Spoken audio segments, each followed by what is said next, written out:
So U.S. Open, holy cow. We're going to talk about gap sessions. We're going to talk about stuff I built, and we're going to talk about the video today. All next on What's in My Drawers Golf Talk.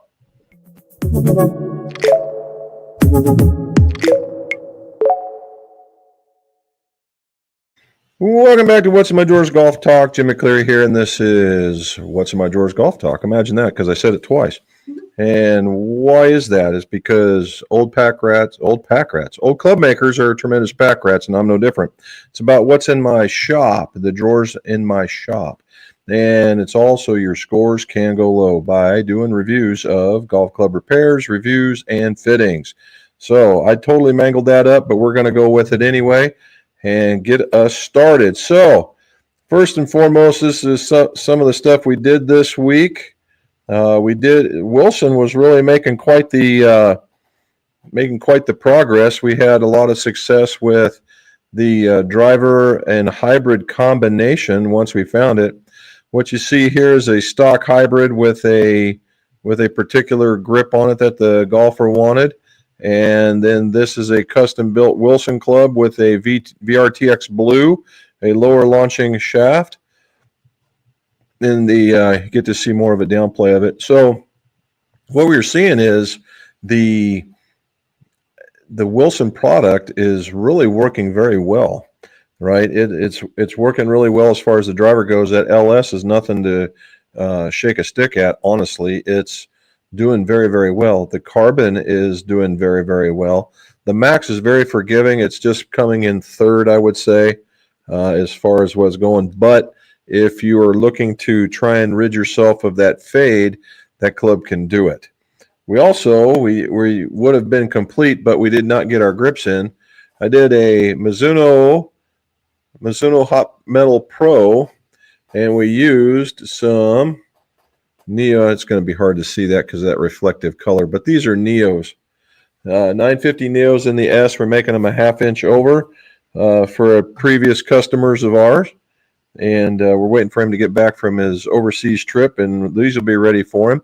He got the standard Jumbo, which from Jumbo Max, which there's nothing standard about Jumbo when you're talking about Jumbo Max, but it fit his hands because he had really long fingers, and so it worked out pretty good. Last but not least was we regripped 4 different clubs.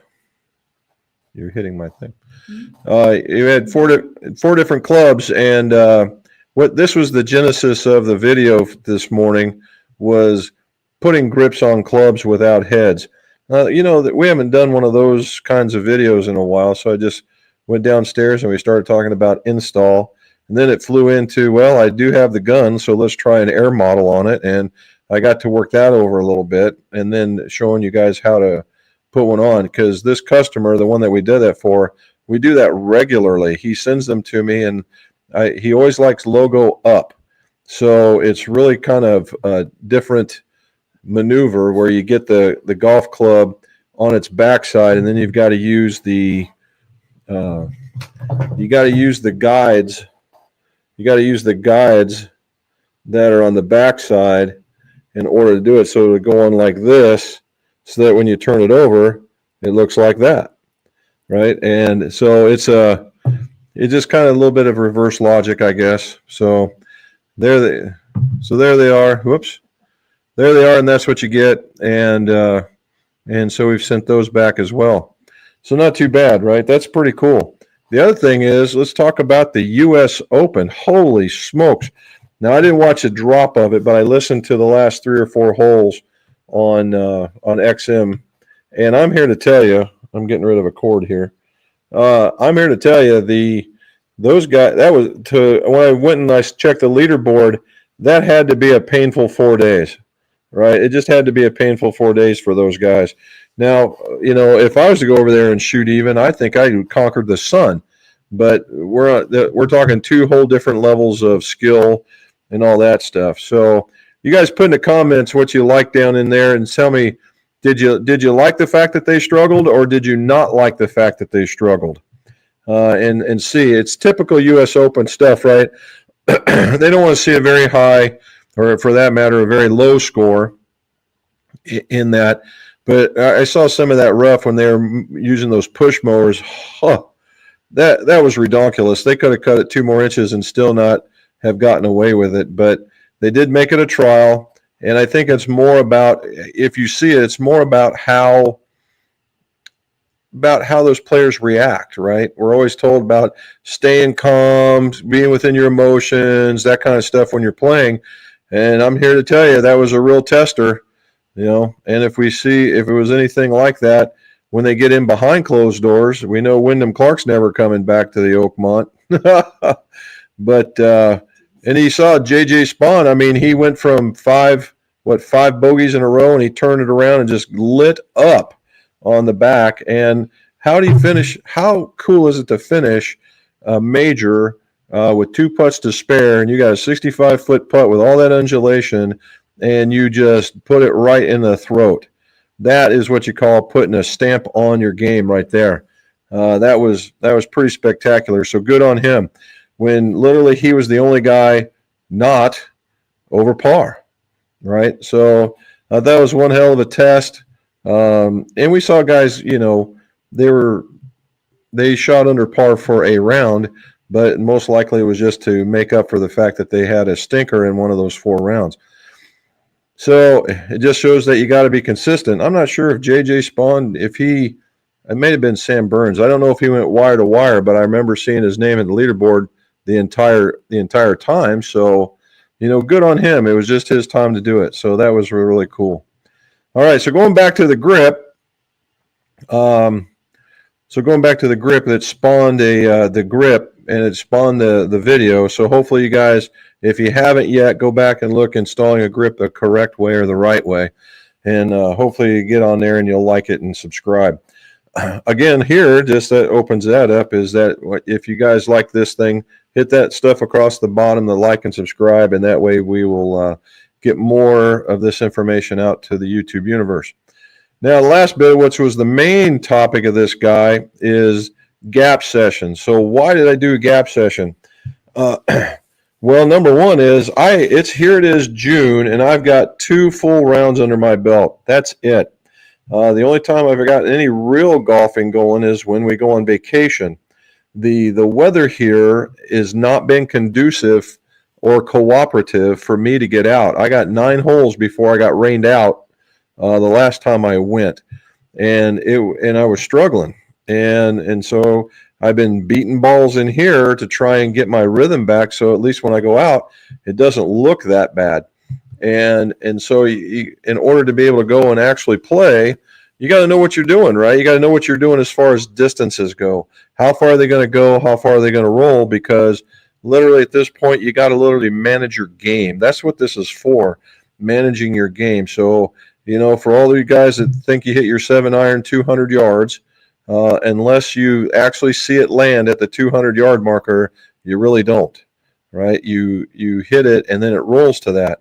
And you'll see that in this next little clip I'm going to show you about how that works. So I got one here. It's my gap session, little video about 4 or 5 minutes long, and then we'll get right into questions and answers. So let's get started. About some gapping here. Oh, end of the stage. So what we're going to do is we're going to take a look first and foremost of how we hit a few. So how did I do this? Number one, I hit 5 balls a shot, or 5 balls a club, as the case may be, and then I took out the worst and the best of both, so I ended up with 3 apiece, okay? So I ended up with, if you look here, there's a 5 hybrid, there's a 5-iron, 6-iron, 7-iron, 8-iron, 9-iron, pitching wedge, and a gap wedge. That's all that's in my bag, right? So we're going to start with the gap wedge, and we're going to go back, and it's the purple one, and as you can see, that one was a little wide right, but if we look at it right here, there it is. It's nice and tight. It's off to the right a little bit. And that's me pulling and getting started. If we look at the pitching wedge, and a little bit tighter, going a little bit further, go to the 9-iron, and there it is. The 9-iron got a little bit pulley too. And then the 8-iron, a little nice and tight. You can tell I've been using it for a bit. 7-iron, even more. This pull stuff, I've got to work on this. I know what I'm doing. I just got to learn how to stop it. And there's the 6 iron a little bit more towards the center, and then the 5 iron a little bit more to the right as well. And then we go to the hybrid. Let's see what the hybrid did. Hybrid found itself in the middle. So what we look at is there's all the shots. So you got the A wedge, the P wedge, the 9, the 8, the 7, the 6, the 5, and the 5 hybrid. If we used all the shots, that was just for the last one.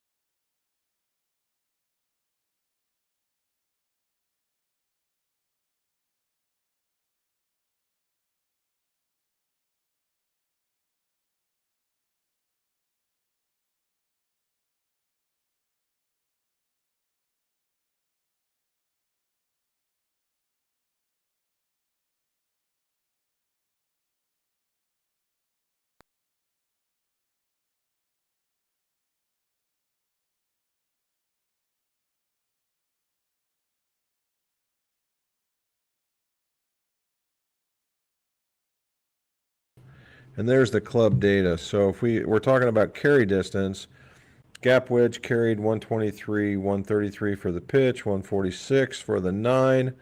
That's a bit outside. 165, 173, 179. Things start getting a little closer, 181.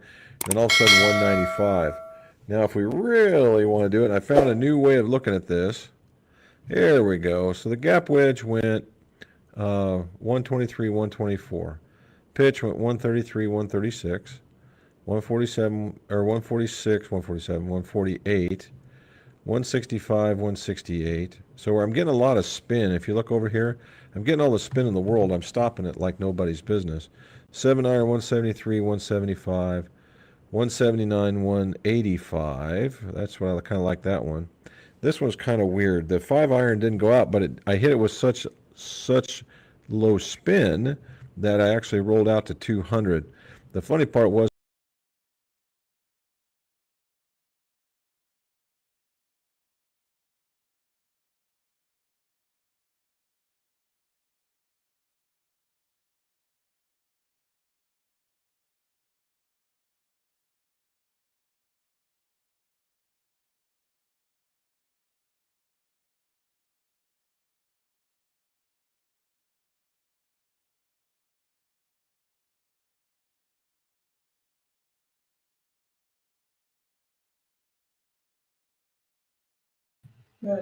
what's going on now is that I don't know if it's internet that's causing me grief or what it is, but let me see if I can add it back a little bit more and see if we can't make this go just a little bit better. And very close to where this one was ending up and then going out. Because I created more spin, it didn't roll out as far. So that's kind of a unique scenario. Now, if we look at it from, let's use a 2 method here. And how are we hitting it? Well, in the 5 hybrid, not bad, right? A little bit high. But if we go back and we start the gap wedge, toe, middle, toe, pitch and wedge, toe, toe, middle.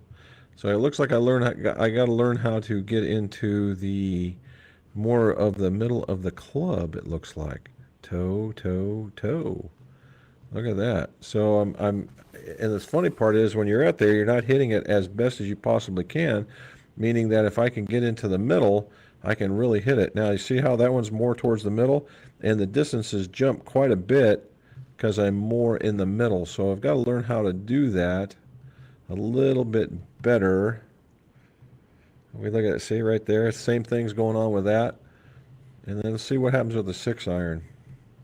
Toe again, in the middle, kind of low in there. So I'm not hitting this one as good as I possibly can. Now let's check the 5. I found the middle on that guy. Middle and middle. So we're not doing too bad when it comes to that. Now when we talk about again how the shaft's working, if we look at all the shots, shaft works good on the 5, works good on the 6, Works really good on the 7. Works really good on the 8.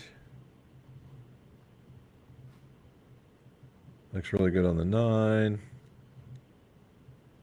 Pitch. I got one got away from me right there. And then the gap. And the gap wedge looks horrible. So it looks like I got a little work to do with the gap wedge. So all in all, when we look at this guy, let's go back up into here and we'll go to all clubs, and there we go. We'll take off the data. So that's what the gapping looks like for me right now. I'm kind of happy with it for a guy that's only been out twice this year and finally got his back in order. We got this area, which is normally where a lot of problems, show up, because these distances, shorter clubs are easy to manipulate, and then we find out which ones I like the best. So the 8, 7, and 6 are my clubs of choice as far as here, and then in the shorter irons are right there. The 5 and the 5 iron has always been the odd man out because that 5 hybrid does a pretty good job. So that's where it goes. So this is the reason why you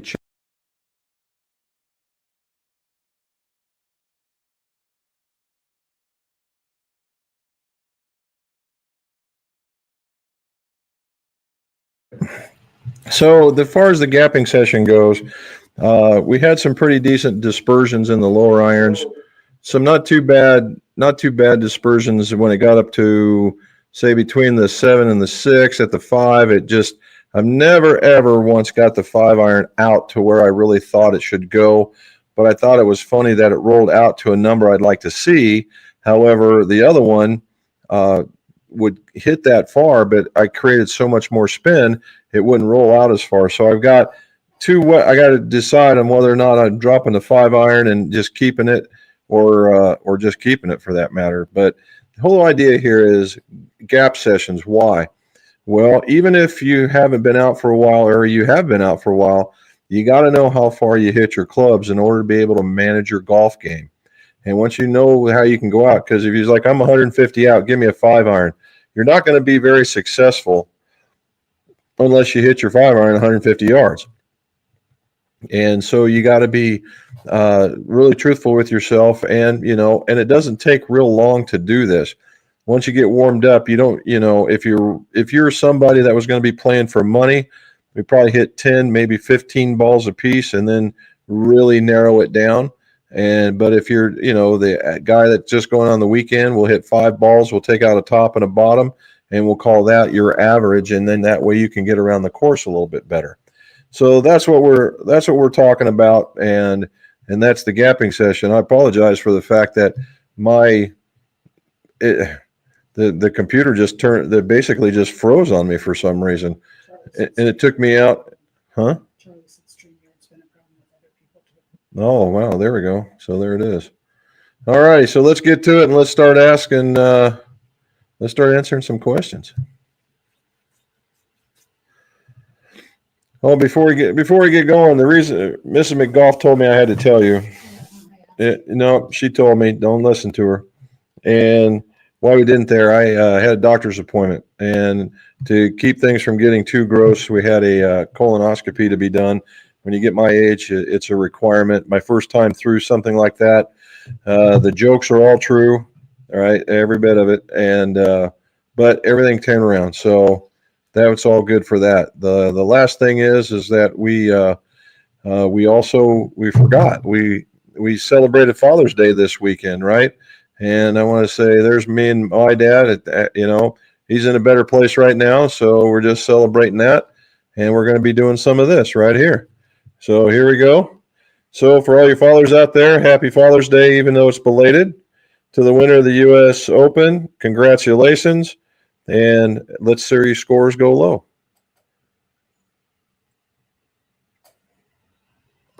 There you go. And Charlie, I know you're out there watching. That was Hard Truth, 4 grain. All righty.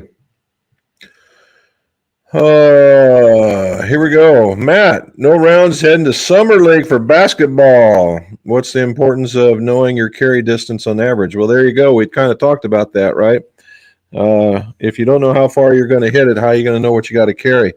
For those really tough ones where you got to clear sand traps wedges, water, or anything that might be in the way of you getting to where you got to go.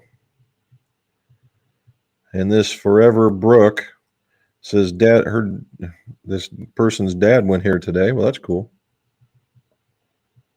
Manuel, little Robert, Jim, and Robin, and all the worldly good gods out on there.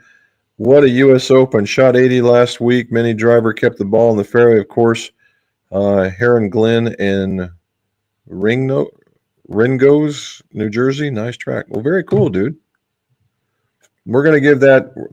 So this weekend we're going down into Kentucky, the Bardstown area, and we're going to do my old Kentucky home golf course, amongst other things. We're going to go see Clay Walker and go ride a train, and yes, go see some. I'm going to go see some bourbon places. And because we can't go see Elvis. Yes, we can't go see Elvis because Mrs. McGolf has got one wheel, and that's it. There's Charlie. Mark, what'd you say, buddy? Interesting, Matt. I coach that you need to have 3 swings with each club, 1 each difference, choke up, 3/4 swing, half swing. I do that same thing, Emmanuel, but I do it in the lower angle. I don't go any higher than, say, a 7 iron. And then I do the half swings and full swings. And then as we get closer to the wedges, then I add in more swings down at the bottom. Just so you know distances, right? It's amazing what half swings will do when you're tired, when you're not. It's pretty much the same. And it's pretty cool. I think it's a really neat idea that we do that. And being how that, did you like the I saw the picture. So Emmanuel sent me a picture of he was redoing a very, very old golf club that had a leather-ish wrap on it. And typically in the day when this one was made, they had a plastic cap on it. Because prior to that, they had metal caps on it that they would knock nails into the side of the wooden shaft. In this era, they have this insert that would capture the wrap so that it would stay in place, and then it had an insert that wedged it together. And he's like, "Do you ever see anything like this?" And I ran downstairs real quick and took a picture. I had a handful of the new ones. So yeah, I talk about old club makers right there. That's something else. They're saying hi, Matt and Sally. What did your dad have done? We'll find out here. And Lawrence, what's up, man? How you doing? We've got a new name here, Zach Martin. You do great. Well, thank you, buddy. There's Rob talking to Emmanuel. Mar. Oh, here we go. Kent made it back. Managed to stay awake for once. Very cool. Well, hopefully you're watching it afterwards. That's very nice. How's the golf game been going, dude? I know you're into shorts weather now. Well, that you actually got out of shorts weather, but you're really into shorts weather, so not too bad. And there's Lawrence. Hi to Zach. Kent. She said, "We missed you, Kent." Yep, everybody's wanting to know how you doing. Mm-hmm. Wow, Jim talking like he does the gripping. We all know it's you, Robin. No. I gave her some credit in the video. Yeah. I gave her credit in the video. Did you? I didn't hear it. Yeah. I'll go back and listen to it again. Okay. You going to keep talking? Okay. I gave her credit in there. We're going to see how long before she says something again. Okay. There's John. How you doing? Can I leave this guy alone? He sends them in. And so I want the master guy to do it. Oh, wow. Well, that one, yeah. She hasn't quite mastered the head knot on the shaft method yet, but the rest of it she's done good. Kent's been worn out. That's that retired life, Kent. I mean, you got to, they say you get busier when you retire than when you're ever working. And Robin is the grip master. She threw a lot on. Now with her bummed up knee, because she had her knee scoped and she has a lot of arthritis because she's old. She went and got a shot today. No, I And we won't say why she got a shot today. Oh, go for it. No, I no, think I was no, drinking. No, I wasn't. no. She stood up and got lightheaded. Now I will say she is blonde. Hush. Okay, so there's that, and then she went down on one knee, and that was just happened to be the knee that she got worked on. So she went back to the doctor with Penny to make sure nothing bad happened, and it wasn't. And the doctor basically told her it was a whole bunch of arthritis. So now we got to get over the arthritic part of it. And that's the reason why the heat works so well. All righty. There's Hi John. Golf, playing too much golf. That'd be nice. Yeah, the guy that we did that for, he normally sends us the whole thing and tells us how many wraps he wants under it, where the position's supposed to be. We glue some tips on, make them a certain length. That's the other part, cutting them to a particular length with no head to deal with, to measure. That one's a real trick. Love to see them struggle once or twice a year. I'm with you on that one. I think it's a little bit of a, I mean, look, these guys, I'm not going to take anything away from them. These guys are good, right? They wouldn't be there if they weren't. And those guys could come in anywhere we play and just absolutely destroy it. However, it's every once in a while, it just puts you back in your place. And I hope they take it for what it is. And in the next course that we see them on, they'll probably just have all that pin-up frustration and just go crazy low. And good on them. But the bottom line is they all played the same course. Travis K. Hello, Jim. If a player's swing speed is on the border between stiff and regular flex, how do you decide which flex to go with? Okay, so that's a good one. Number one, it depends. Like, that's the golf answer of the world. So it depends on how they swing at this borderline, Travis. So if they're an aggressive swinger where the tempo is quick, like this, tempo is quick, or they come back and it's just this hard pull and this hard release, this late release and this really nice swing, then I would tend to go with the stiffer flex. If they're very syrupy or very smooth in their transitions and their tempo is very regulated and just nice and easy, and they're generating that speed, then I would be at what that speed would recommend, or even just a hair lower. That's really the long and the short of it. It's just how they swing it at that point, not what they swing.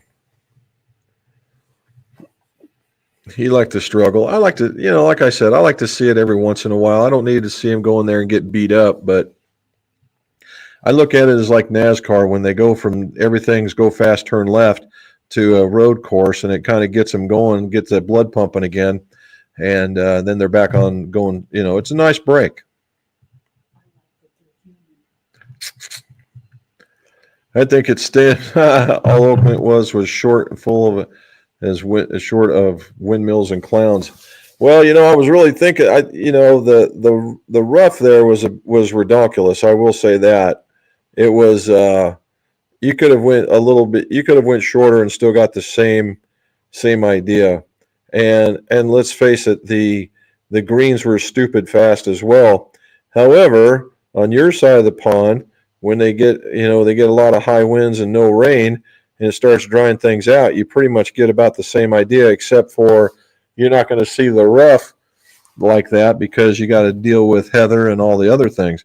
And but I think the courses over there are a little bit more forgiving. Oakmont's tight. Wow. And and Mrs. McGolf was saying something along the lines, it's a $200,000 membership to get into that place. And then some crazy. So could you imagine paying $200,000 to go there and just to get your butt whipped every single time you went there? You better bring your A game. It was an open for the ages. I'd say it'd rank in the top 3 most difficult ones I've seen. Pretty much, or at least I heard. I didn't see it. And there we go. Jonathan Weaver says, I would love for them to play without spotters, Marshall Gallery, and ball markers like we do, and they could see what they would shoot. Oh, I'm sure the markers and stuff. Well, you know what? The Marshalls actually probably hindered a few if you listen to the latest in what all the social medias were for that Sam Burns and that casual water. That casual water ruling could have been gone a different way, and that could have had a different outcome. They were being very, very strict. I like to see difficulty and challenge. I like to see them overcome the difficulty and the challenge. That is for sure. Yeah, I'm not so bad about the fairway and the green because the fast greens show up no matter what. But I'm still going back to the rough. They made it wider, and they made it so tall.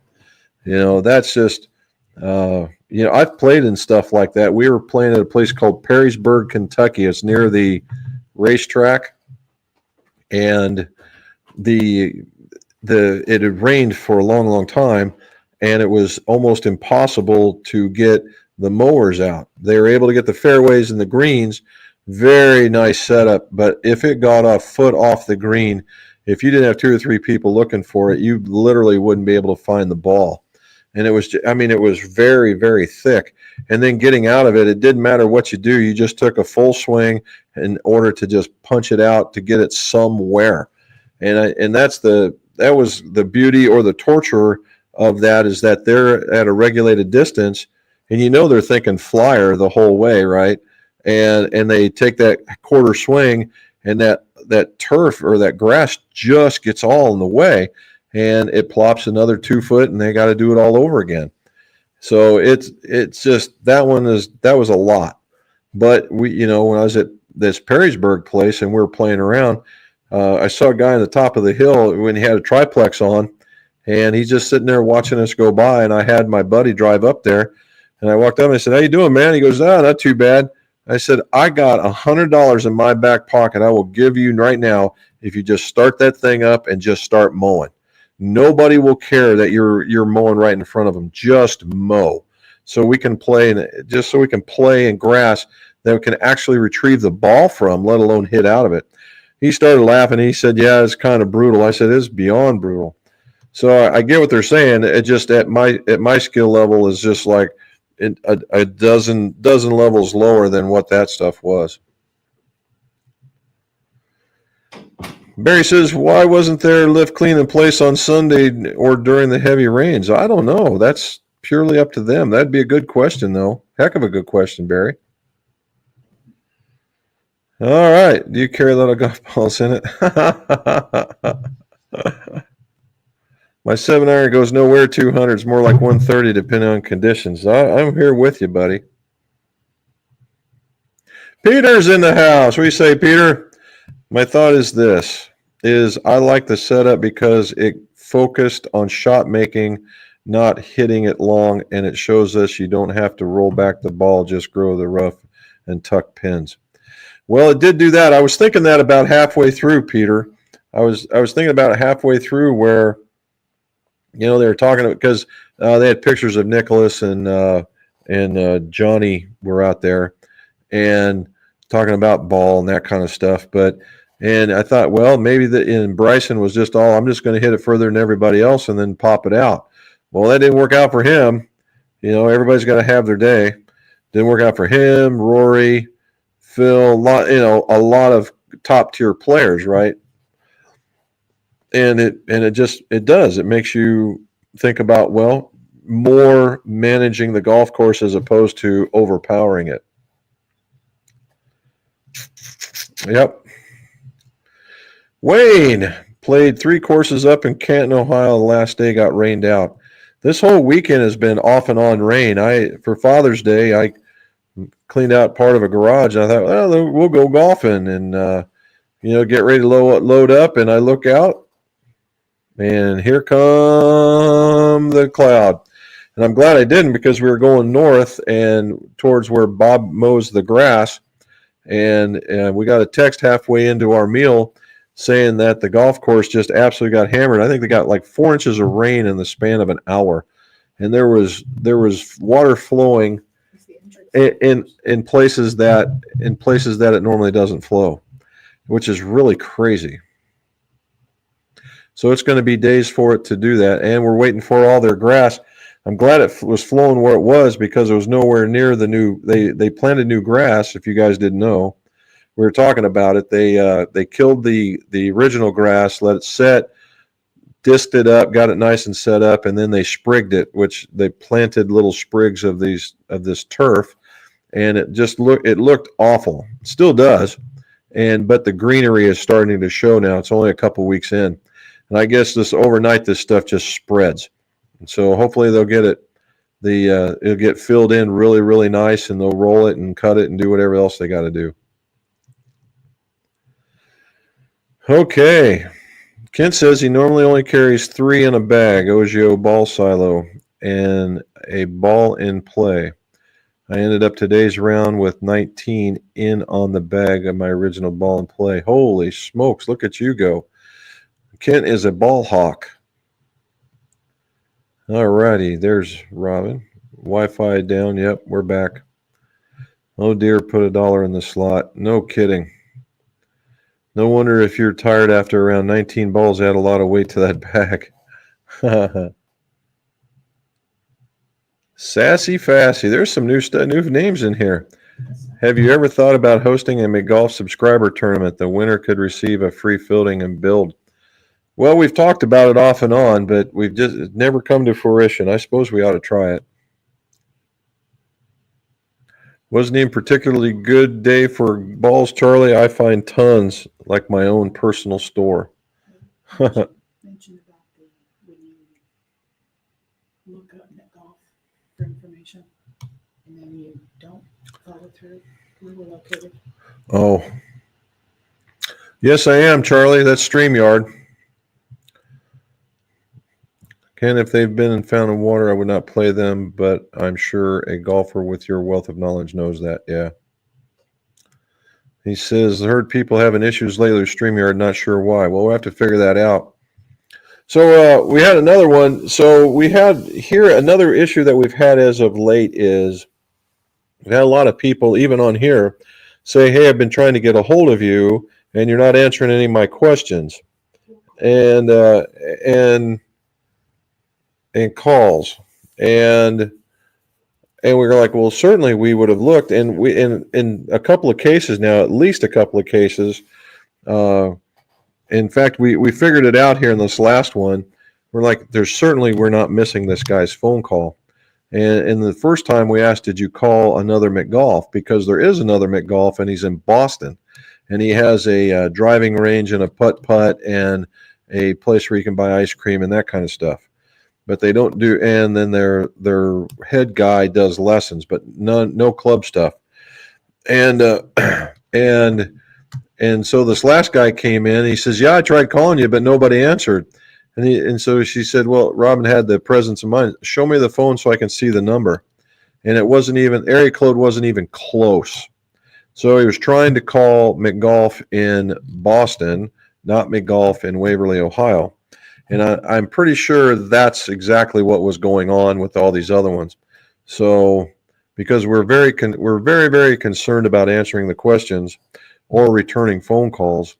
And I just thought it to be funny that, are you sure you calling Boston? Oh, there's no way I'm calling Boston. All right, what's the area code? Yeah, you were calling Boston. Don't have much water, Charlie, just a ton of fescue. There you go. All right, Peter, if they can go into Mizuno 925 player hot metals iron, what do you think? A good club for you. Okay.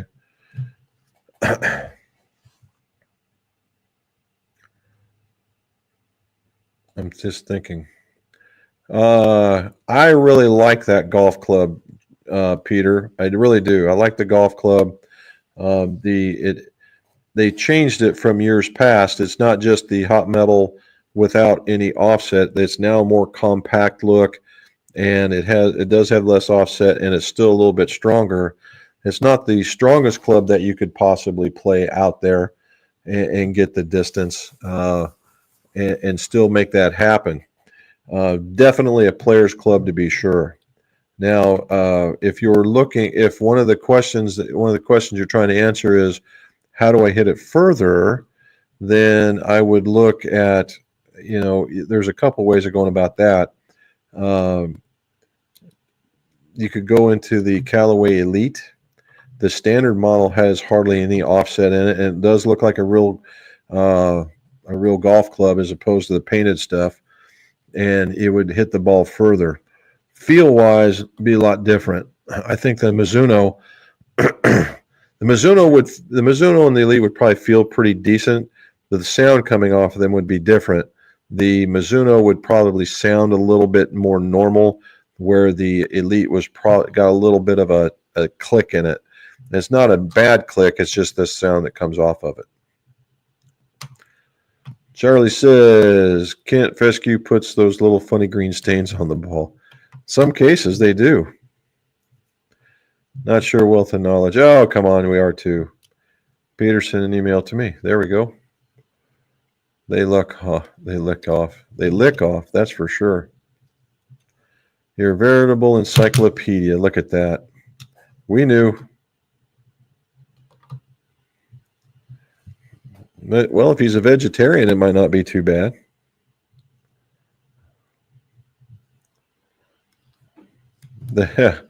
I know about that one. They're like, how do you know all that stuff? It's the useless knowledge bank is wide open.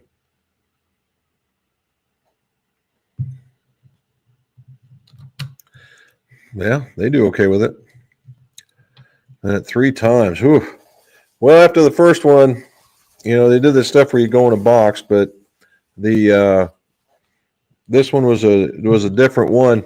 And I tell you what, it's this colonoscopy thing, particularly around here, your humility goes right out the door, and particularly when the whole floor is covered with nothing but women nurses, women doctors, everything. I didn't see one guy, except for the anesthesiologist, wanting to make sure that we're all good. I'm thinking I'm going to at least see him in the room.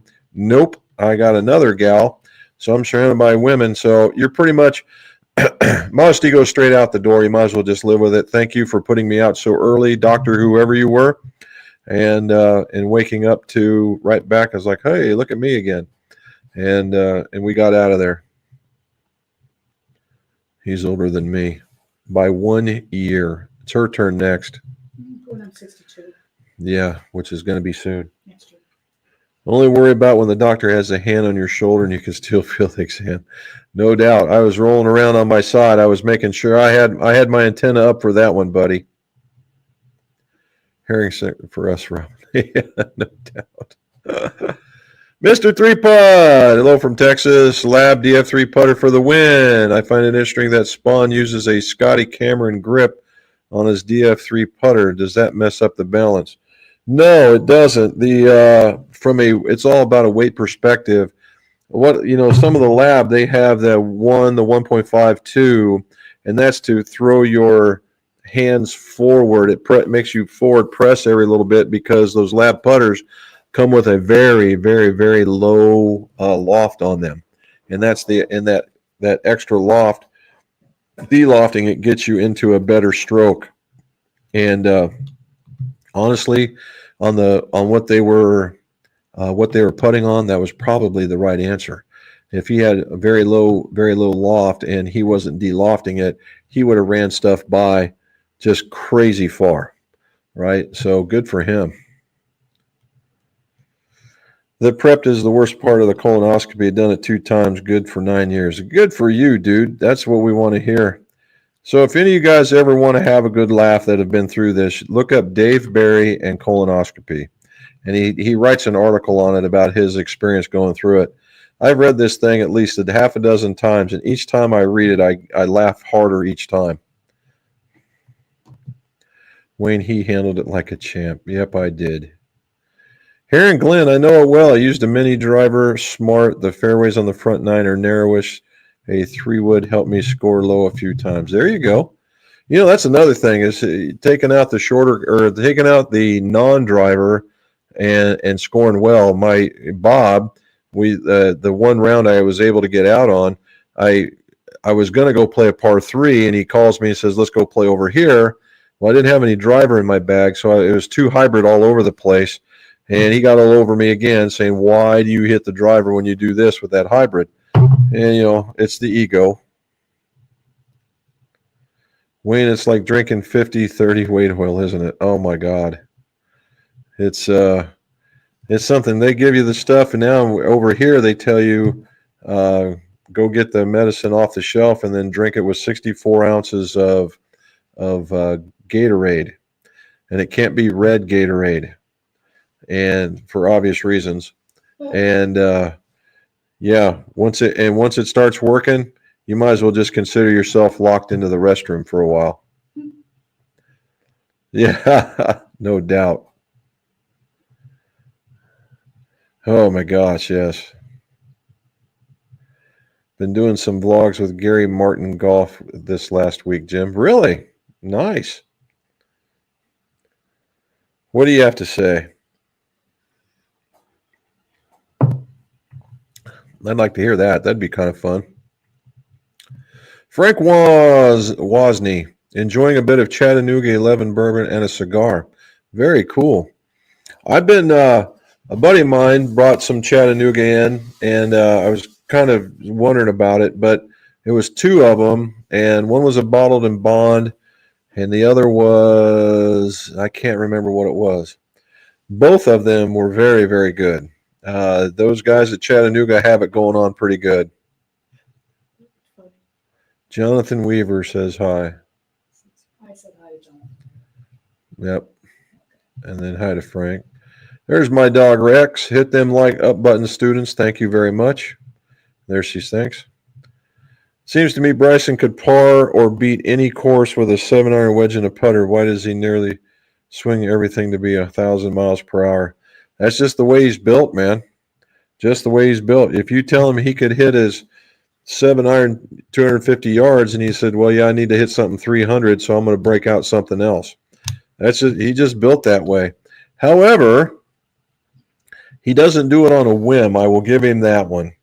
The thing I like about, as I've said before, I love the fact that Bryson challenges the norm, right? This whole single link thing, everybody thought he was nuttier than a fruitcake to go do it, and he showed them that they were all wrong because he's won plenty of golf tournaments. His putting style was a little bit different, and they gave him crap for that, and he's won again. Then he said he was going to try and use the long drive techniques in order to get off the tee, and he does that. And then he realized, maintaining that weight and that muscle was a little bit bad for him, but he's come down. And honestly, I don't know if he's lost anything on it as well. And he's just shown people wrong, right? I just think that is really good. He's kind of doing his own path, and I think that's a great thing.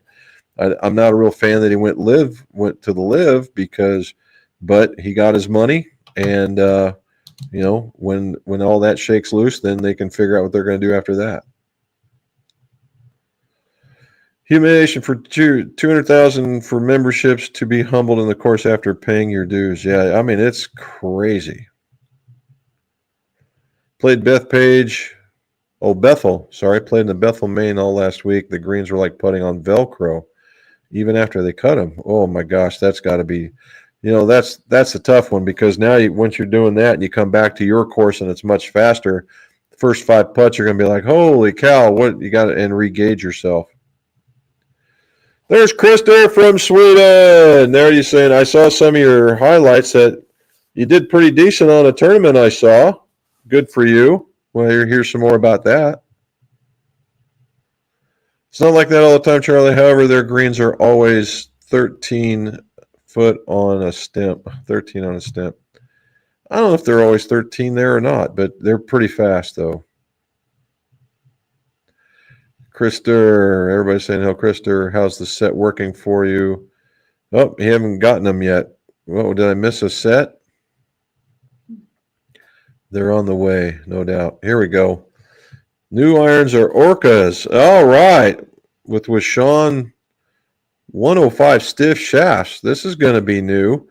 That's going to be really against your whole heavier shaft thought process going on.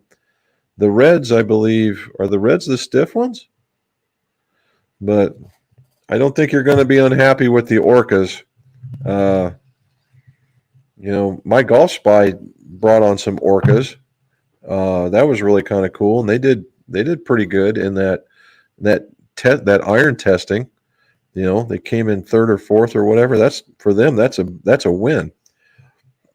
The RS1s. I got one of the original ones. I'm trying to think. Oh, they're in another bag. I got one of the original ones. Those were pretty cool.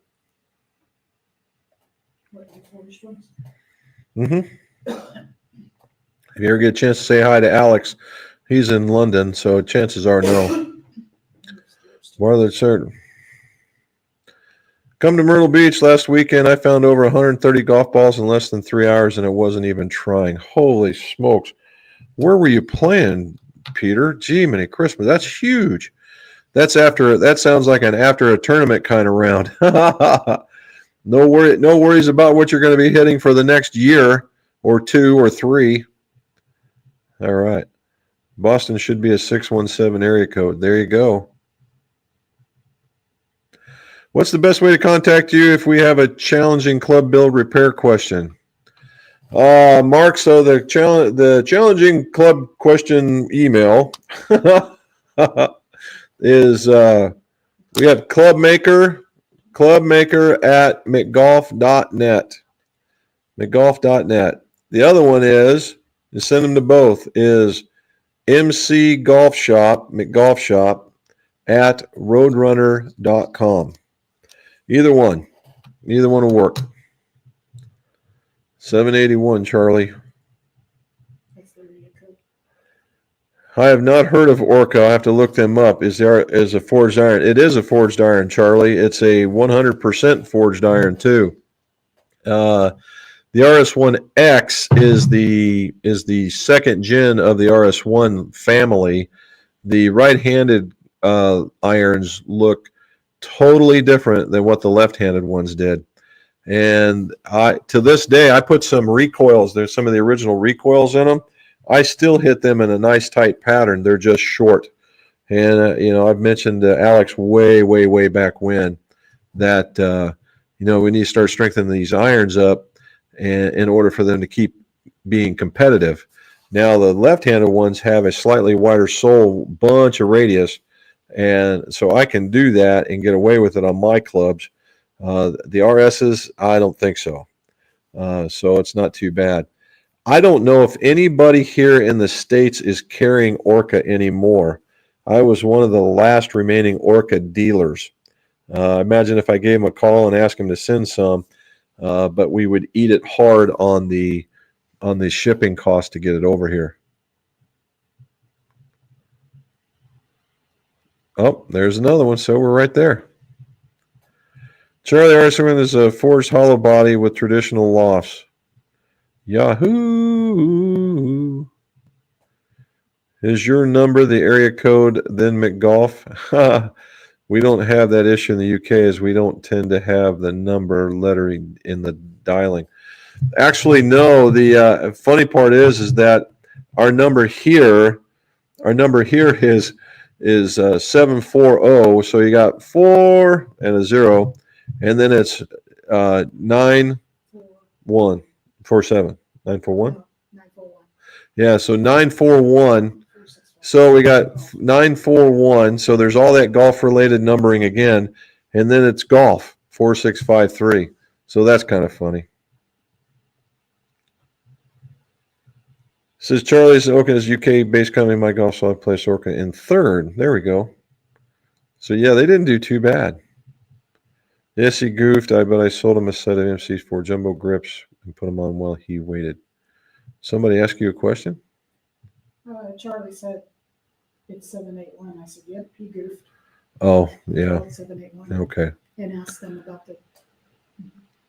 Okay. Cleaning your grip. I am using warm water and Dawn soap and a stiff brush. Is there a better option, or is that still the best way?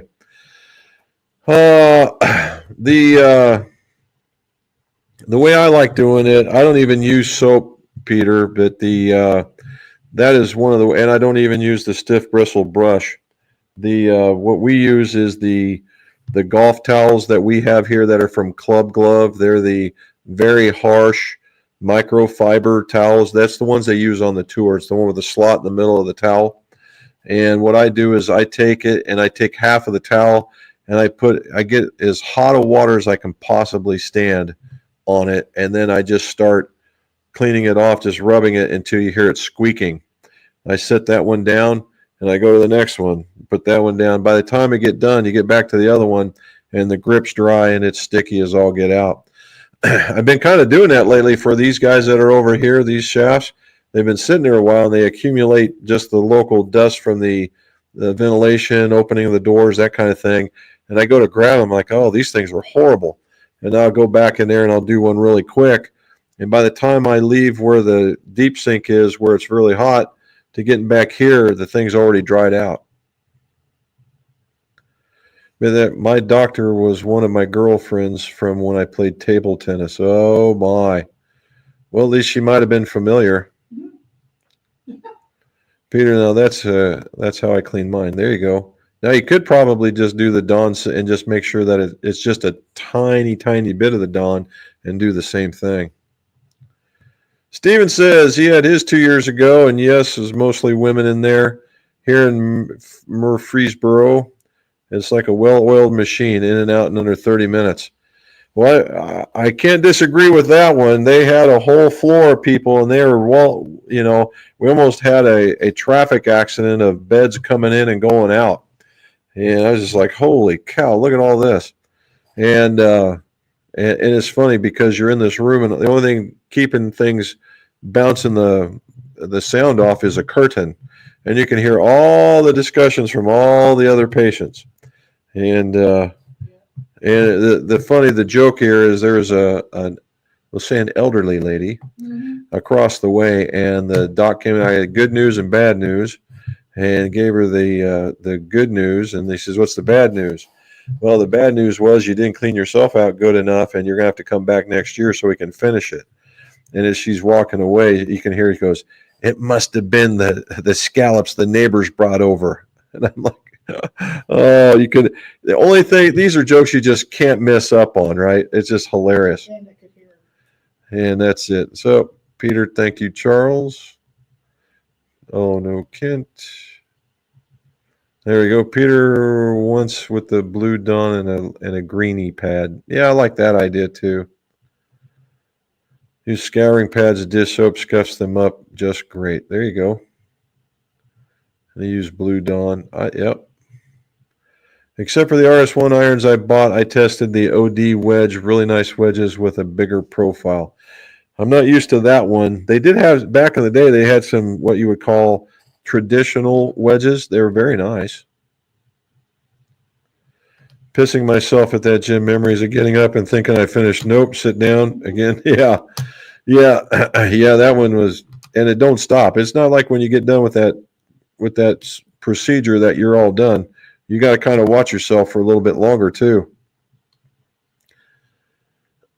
Anna's been in China for the past 2 months. Proud of myself since I haven't burnt the house down. Oh my goodness. Yes. Yep. We should be down there. Bob and Penny too. Top man, Peter, you are the man. Anna will be so proud of you, but not as proud as we are. No doubt. Oh, Peter's got game, man. Don't let him kid you. He knows how to take care of himself. I guarantee you, he's got some really good food sitting down there ready to go.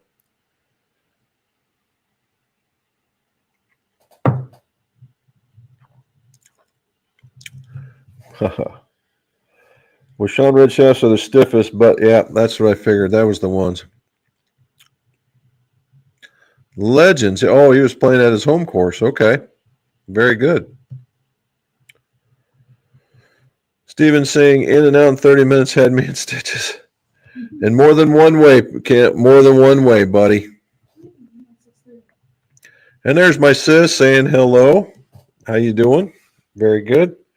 Not chasing the kids around today, or are you just sitting there watching us while you're chasing the kids around? That's always a good one. Oh, itchy nose today. So hopefully you guys, so a couple of things. Hopefully you guys like the video from this morning. If you didn't get a chance to go take a look at it, I think it was very informational. I think we could deal with that one. If you haven't liked or subscribed, please like and subscribe on this one here. And that way we get more of the subscribership going. And I'll give myself a shameless plug. We did start the other channel. It's only got one video on it, and it's not as good as I'd like it to be, but I have more in the queue right now. It's Pars and Pours, and it's a golf-centric whiskey channel. So for those of you that really like sharing your experiences or that kind of stuff, come on over and take a look and see what you think. And tell me what I could be doing a little bit better. And as always, guys, thank you for watching. And let me get to it before we go. Let's see your scores. Go low.